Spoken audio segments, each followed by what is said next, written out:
to me in a rua, it is like a see a mount. Say another so, I mean, a quiet see and for some emerald crop for. It's just say, what's about a baby to me in years a mechi, not any inch of mine. And that was it. We used to deem. Amen. Amen. I don't for them, the young pass and young upon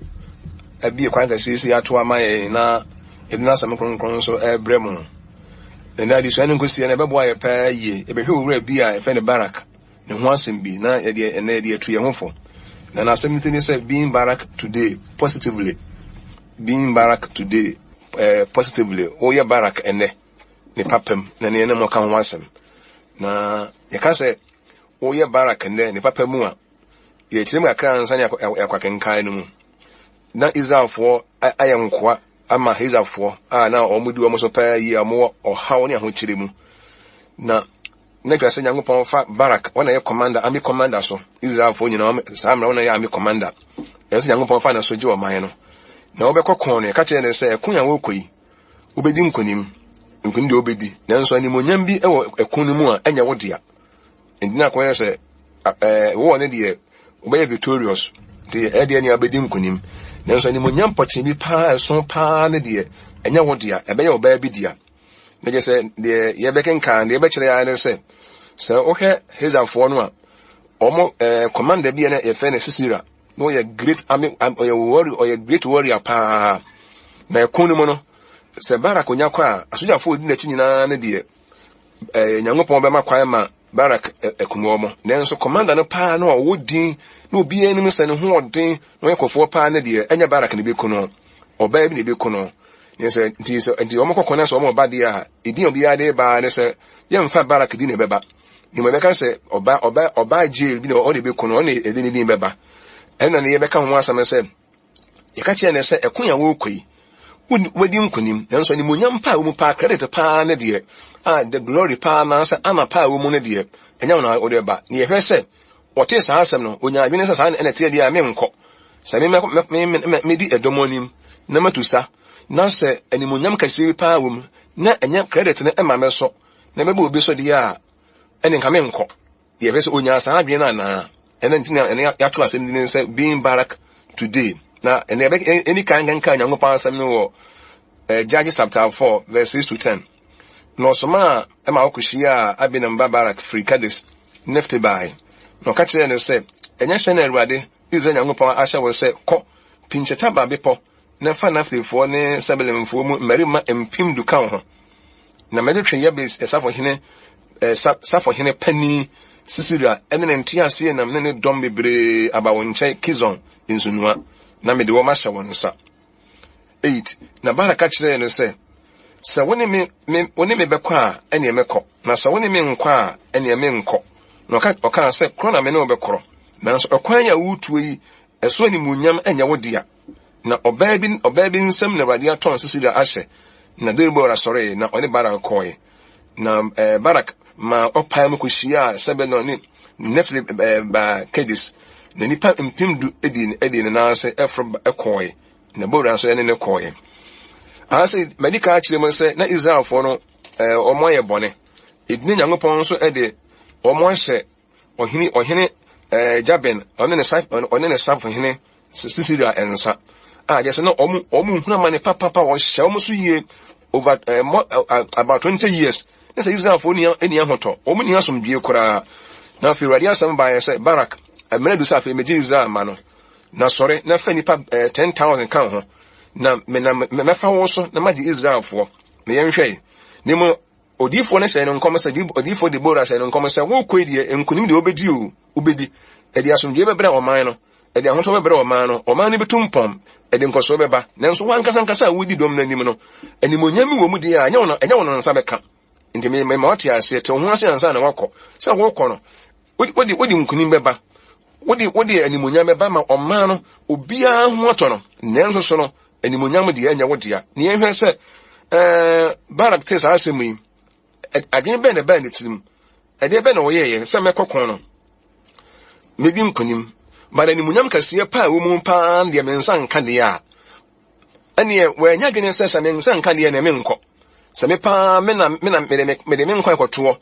na me di edom yanim but animunyam bi wom animunyam ne se animunyam e wo ne se medical team se commander no wa obekunu no ene ne animunyam kase pa wo mu ekon de asojafo na chi nyina de oba fight wo mo but commander no pa no bibia gya na so pa no a ukunu a de senka David kum Goliath ne ebon de ne de e masa oba bi na obekum saa commander no nenso enkunim de obedi ama ho taba na yenhwɛ wanya dwene bi se me di domanimi me na me bekɔ me na me gye wo man no se ni munyam bi na me nsa nka de ya ne me nkɔ wanya saa adwene no o adwen papa o dwene man no ho wo dwene o man yi edie ho wo dwene o man ni punto a o man yi wa ho hia mu emeka ahohia o man yi wo mu ene animunyam a me nso ban se bia nka ebefiri mu aba o compare ni mienu pa no a de na eso wo ye eno na ene ebetu ye ho fo se wo ye barak enne wo ye barak enne ya de bi ehia pa ye pa na o ka Bible no a omokoye no nso no nkunimdie nso ebaaye nanso Awurade asama a waka ne de ebiase ba mu na ekonu mu no ano ena fi osahini ono nso boboa ne dom kasia no pa na mo yemfa nsi hadwe no mese Nyankopɔn ehye nkom Onyankopɔn asem bi a obeka bia ne eye ho Onyankopɔn asem bi obeka bia ne ho a emba mu wan Nyankopɔn ka kire ombekɔ Nyankopɔn ka kire okan se mo be victorious mo di nkunim ekonu mu 2 okwa animunyam ewo mu de won sanka ebeye oba bi dia afei nso 3 edi asomdue ene ahoto ebere wo man no na me rano sa ka se obedwetwe sa owura yi a we captain commander kasie pa ne dom nyina abansuo bi ho kizon nsunu aho ne ho na nkunini woni nkunim de nyina bi fira ba wo ka Bible no a de rade kan na ebem pepepepepepepepepepepe commander ne ko bon commander ne dom nyina ko sia nsunu aho babia nsuo na no ho no nyina ko bo chinku kasie pa o mni Israel fo be kon Onyankopɔn na hwehwe wo ko ho ena Nyankopɔn no ahwiri di Israel fo nanim ti emra captain commander Barak wonne ne dom eto se eko wo mo so no a hwana sisira ha odwane ye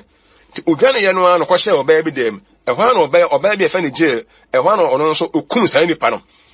ene okum ni wi ne sa fedie commander no a ekon ni nyina gya na so na fedie ekun ni abanya enya bara ne kun no na oba bi na ekun no afa okun ni wi no na fa asojafo nyina edwane ti asojafo pem nyina na fa Barak eto hye omo so na okunkun omo nyina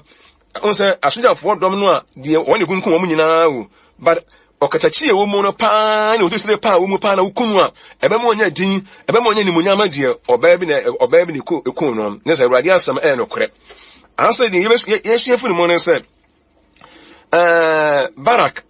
oni mese ekun no eni munyam credit kase mu pa na e ma ne ho nanso hu hasa otu na mon na se eni munyam ono ne ode ne surface interest nche na se ampa se o ma Onyankopɔn what the command the amano so odi Nyankopɔn asam so na wo so Nyankopɔn ni munyam ani munyam na nyane de ade but Israel fo no ebefa ono Nyankopɔn befa ono no so ama Israel fo nya hoto na omunya somdua a otua na mon papa ene yebuse ye won se ye ne a enke yebekɔ se obekɔ sa ne aka kire won se ekon na wo kɔ no obedi nkunim ede hoto bere wo man no ede animunyam ene yedie beba ni mpunto ebere o ma ne asomdue nanso wan kasa de animunyam no pa de ye mowudin ti se asojafo nyina ebe fi a enye wudi ne yebebo se una ekun commander no nimum oba bi di ne yebebo nanso anamo na wobetu na ede nkoso beba bada na se oyo man ba pa ne odwene o man ne ho na ohun se ampa o se even credit card sa mame ho na se Nyankopɔn fa me so ama o man na o memma nya asomdue a me pa onse onya adwen papa onya adwen bone ewiase adwen papa ade ehu hia bebre pa momem fa mra yan kasa yan so abra bom yan hwene ma akra sesei mi fa nse bi a didi ka no yade ato so oy patriotic oy man papa odwene o man no wanhwe ono ankasa ni mu onyam wanhwe ono ankasa ebia de ebefiri mu aba se me nkɔ me pa me kodi do me pa me de me nkwa to pa na enkamfo wo mu praises any glory any the praises we be o mu ba ye ne enkamfo ne na ase o mu bia ne nyame so pa kase ne ma me so de a ene me nko ba lo nya adwene se okwa ohwe ahofo yi edie na e de ba ene asese mu so amome nhwe enne se obi adwene ne man ho obi adwene kuo ho obi adwene abusua ho obi adwene ne fie ho na anamombu awutu a bi a wankasa de ewunya ho mfaso evanse bi animonimu ye but enchirima ana ho evanse bi a daachi bi omutwa so aba na ebasa se nipa no onye nipa a odwene oman ho odwene kuro ho odwene abusua ho odwene asafo ho odwene awade ho a ohun san ne se memum me mitu na mo no glory ni ma me so ebeba me yere so me mum di ne ebebo de a na me ye sa na mum di ne a ene yenka wanya sa adwen no na edesa ene yeti yenyina yemfa barak de enya futu ne adusua ma ye ho pa yete o man mu e say parties bebrenu a parties ahodo ne edi o man ye so fanse si yi a advance party in power on ekura to me say opposition for the adwene bi ba na so won say opposition for na adwene no ba adwene papa ofa ebebo o man no ba credit ne de enkono so na mum ebeko opposition for ahia o mo so na so ebe lose power ama we so ama we gain power say ni kwasem ni party in power na so o mo nwene o man no ho de a emfa won o man no enkoso yedie empuntuo insira de baba o man mu so omo self interest nkwa so omo nwene o man no omo dwene omo ankasa mo ni munyam ho de a ene say omo enya power no me lose power na opposition for baba power de a ene o man mo ene o man nsai say yen emaye so glory ni maye so yen engofo bi de agenaba ye fa ebebo o man no o man ni betum pon o man ni bekoso o man ni benya ebe yie na so no ye be lose power na se ye be lose power de a ene de kan say no man no emo yesua di o barak glory na ewo mu no unsa anya ne de ade ba na odwene ma ho se empo ya mu ni bi na o man no koso a wo pe the same thing so position for so betimi aye opposition as a part almost make manya part party in power between the part idea and papa ba ebebo o man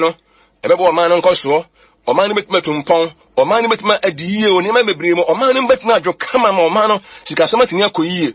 nanso o mun say support na so o anasa ye na ebem ye lose power ebema o advance party in power asa gain on power there any o man mo say ye be support mo pa mamom na mo ankasa mo say mo nya power asa continue de any o man no emo mo say ni padwene bana say ni pa say ye dwene o man ho de a okay ye support a ye ntim ma power de but o man ni be yi na say ye de say barak na de a sa na ye be ye ni mo say de say barak na de a na say o man ni be yi but say power pa de ma de a ene e be ko go pa de nkokọ na se be ko go pa de ene nkokọ na nenso yemfa sa entra so memu ewi ase se yagopa asem ehye yense yemfa adwem papa ene entra se nenso de ye kan ubu hu atan a enye mere sa o enye mere sa akora se ye man wo be lose power o man be yi de na nka wo pe ye party be lose power nso we de bara se oma se lose power no oma be ye nso de a mu be se obi patriotics no oma mo ye oma mbapa no de be no be ye mo me enye oma mbapa barak ekon no ye se okoyi obedi nkonim obe victorious by the credit ne de e ma wo so ohun si ye ma roje to mo se me do me man o man ye wo hu ye hia mu o man ye wo hu kire mu o man ensu aho kire na ababebre na se nyango bo be fa me so age wo man no but animonyam bi wo mu a me nsantime nka edi me surface interest nti me ma o man ho nkire wo mo me ma o man enkwa ahohia mu ana sa me sacrifice o sacrifice ye mo me anya o man papa de me kan se edume bi a ya hwene yi a ye betima ya boro bebre o efie awade mu adwuma mu abom asorum bi ade bi wo ho a ibi nkwa bi kwa ewokuo mu ekure wo mu no obetimi de adwem papa bi aba bara adwem papa na de ba obi hu so na de ba na bi ya bodi na bi kwa ya kanfo na bi kwa na ya kase wa asmasi na ebi a enam no so ema saa enhia we kura baaye asmasi na ene saa si ye momidin na animunyam na ema meso ni ehu de ma ye de a ha ne ku ne nsai aboro enye ye mpanimfo bebre no a tena wiase a wo ya aboro bebre obusuam bebre ni me se wo mo fa aseno ne wo manom kra no wo mu susa no kra ometima hwe mo mba ometima hwe ni pa yi pa ba omunya nwene se wo kwa bi o meto wo nyini no no mo wuko eni sa na te dia a me bebera ma obi na bre na me bebre no enye me na metwa so aba daati bi obi na ebedi so aba dia a ene be ko gold ye nkokona eno ye mfa ntrase na akoye se akoa bi wo Bible mu a ono oba bi na tama na oka baye bo no a ono no aware no ware ye no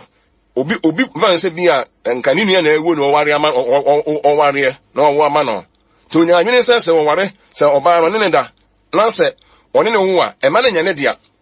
eni sa na tie dia ene obeye bone to no oba ne da enso na ese ko oba ne ho no no ma na pie ko bonten adwenbon no ne yesa onya anwene se e ma na nya ne dia adwenbon ade bia ehu yie ade efe ne se adwenbon ye mfa entrance adwenpa ade bia ehia yie pa woni pa bra bomu den so ebadi kun no mo me nya barak ne barak wo se nyankopon ni muonyam o se nyankopon kase ne ni muonyam pa yie pa se oman no ebetum pon oman ne bekoso oman ne bedi yie se efie mu bedwo se awale mu bedwo se me yiri benya ni muonyam a chen me kora ene we ene me kora me masters me nkwan PhD da me mfa mesika emume emwa me yiri me doctor na ye mo no ndi ne nka so wasunya ngoma no mu a cha me ana wa adentra nanso nipa on wa adwen papa no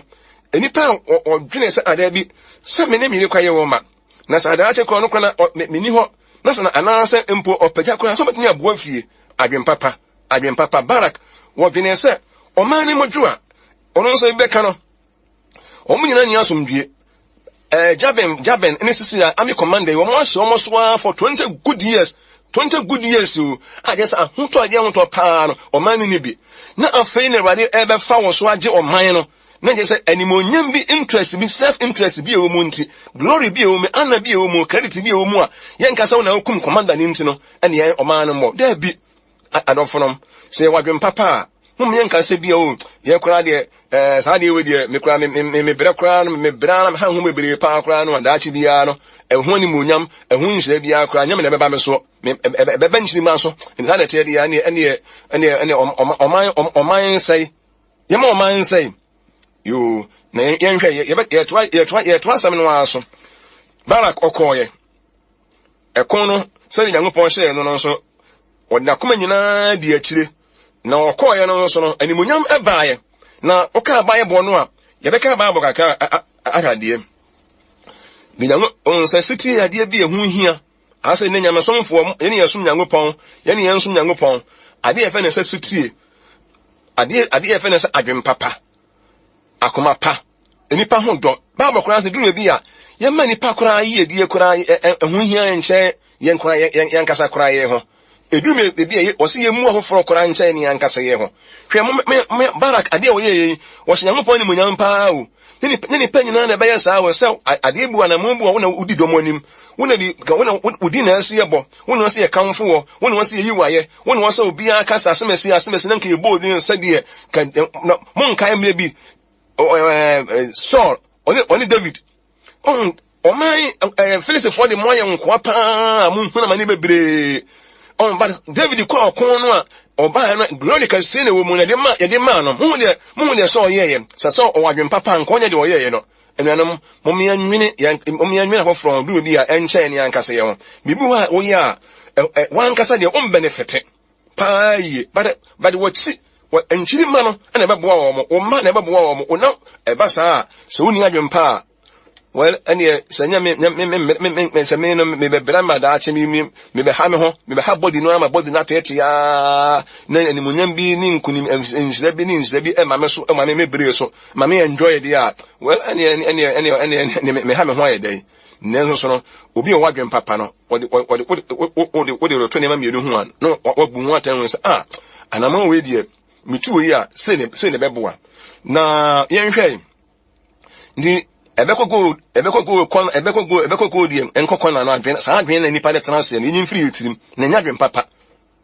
yemfa emomadia se obia anyi sa adwen no enfinitim ne yenhwe afi ekon no wakọ na yenkenka Bible kakra mbe se yenkenka Nyankopon asem kakra nso okoye no afi se Nyankopon ehye ne hu animonyam de me ka kire mo ne se animonyam Onyankopon ne se nipa animonyam Onyankopon se oba no a ekon no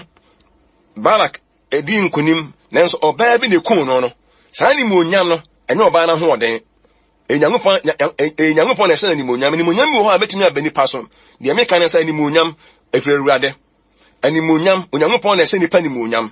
na ha se no oba no enye ono ani tumi oba no okun commander no enye na ho oden ni Nyankopon ho oden animonyam bi wo na ye nsaka mummie mu ne se ye ni ankase ya ho oden ejimi ho na se ye gia mummie mu ne se ye ni ankase ye ni ane agidi ye ni ankase ya ho oden o enemum Onyankopon ne yenhwe Onyankopon edi na sam so commander no maybe Nyankopon kan so onkogina no okogina aye no edomo Nyankopon kan so mfa nko de ko ye no esa Nyankopon kan so wontu otu ye no omo ye omo fam die no Ewurade nso eye ni fam die na afi die me ka kire mo an se Onyankopon se ye fam die a Onyankopon so ye ni fam die wo ka Bible no a me nka kakra wo ka Bible no wo se Barak afi die Bibo ya kache ne se enene da Nyankopon edi edom ya se wonsa sorry enene da Onyankopon edi edom ya se wonsa sorry na yenhwe se osori ya na anase wan sorry ye afi otu omo so sa na afi esetu no edi nkonimdie baaye na die ye twe adwe nyina siso ane se Onyankopon ena tumi ene dia se Nyankopon ye nsom na se di Nyankopon be ka no se ye fam die a Onyankopon so be ye ni fam die Barak ye ni fam die no Onyankopon so ye ni fam die odi nkunim ma wo mo eda Nyankopon se Sisiri ane ne dom no salba no Nyankopon se eje Israelfo eni ye no so se eda ebinum eda Nyankopon se watamfo no Saba no Nyankopon so eni ji ani asomdue so ebre wo momye fa ye ho ntu Nyankopon so na Ewurade owo menema nipa bia hwe Israelfo yi wa asetena mu ene omo nsum enye se Nyankopon nyu no omo hu ne mu na eda Nyankopon de beje Israelfo no afiri nkwaso ede afra maniye mu no na saba ne nruye bara saba ne nruye omunya nwense Nyankopon kora bia wonwene wo mo nanso Nyankopon odwe nipa ho bia wo bere nso ye eda Nyankopon ye se meje Israelfo afiri sa commander Sisera nsem no na saba ne nruye eni saba ne nruye pepe Nyankopon ka che se enene da Ewurade asiesie se obeje Israelfo nkwa ne sori eni Nyankopon so owoda o mere ema obi bia a won so ka ho bie nemo ebia wo bere nso ya enya gini me se da be Nyankopon oni plan bia ma Onyankopon da bere wonwene wo ho ana Onyankopon da bere wonfa ye ho Ewurade wo fa ye ho Ewurade wo dwene wo ho eni eda Nyankopon say sa enko Jabin onene ndoma Israelfo na Canaanfo won say wo mo no sa da no Nyankopon so eje Israelfo Ewurade wo da bi wo betena si wo ba do fonom e de ba hu fam nso a yensiesie won say eda Ewurade betena si se o jini pankwa no o meto 25 kaya wo se mo abonefo Nyankopon ka kire mo se mo maja adome mo mfiri me so enko da wo se